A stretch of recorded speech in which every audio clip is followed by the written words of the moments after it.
നമസ്കാരം, ഞാൻ ഷൈജു ആദപ്പള്ളി. ബിഷപ്പിൻ്റെ വിളി.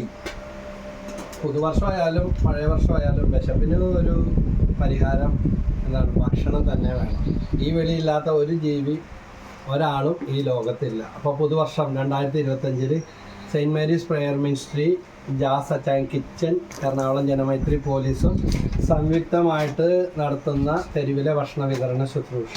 നമ്മുടെ ജനമൈത്രി പോലീസ് ബിനോബാബും സിനീഷ് സാർ എറണാകുളം നോർത്ത്, അവരാണ് നമുക്ക് വേണ്ട എല്ലാ സപ്പോർട്ടും നോർത്ത് സ്റ്റേഷനിൽ നിന്ന് തന്നുകൊണ്ടിരിക്കുന്നത്. അപ്പോൾ ഇപ്പോൾ അവർ കോടതി ആവശ്യാർത്ഥം പോയിരിക്കുകയാണ്. എന്നാൽ അവരുടെ എല്ലാ സഹകരണങ്ങളും ഉണ്ട്. അവരുടെ നേതൃത്വത്തിലാണ് നമ്മൾ ചെയ്യുന്നത്. അഭ്യുദയകാംക്ഷികളുടെ സഹായത്തോടെയാണ് ഓരോ ശുശ്രൂഷയും മുന്നോട്ട് പോയിക്കൊണ്ടിരിക്കുന്നത്. ഒരു 10,50,000 60,000-ഓളം ആളുകൾക്ക് നമുക്കിതിനകം ഭക്ഷണം എത്തിക്കാനായിട്ട് സാധിച്ചു. ഇത് ദൈവത്തിൻ്റെ അനുഗ്രഹവും സുമനസ്സുകളുടെ ആ സന്മനസ്സാണ്. അപ്പോൾ ഇന്ന് ഈ ഭക്ഷണപ്പൊതികളായിട്ട് ഞങ്ങൾ ഇറങ്ങിയാണ്. സഹായിച്ചവരെയും അതിനുവേണ്ടി പ്രവർത്തിച്ച ഓരോ കാര്യങ്ങളെയും അവരുടെ നിയമങ്ങളെയും ദൈവം സമൃദ്ധമായിട്ട് അനുഗ്രഹിക്കട്ടെ. നന്ദി, നമസ്കാരം.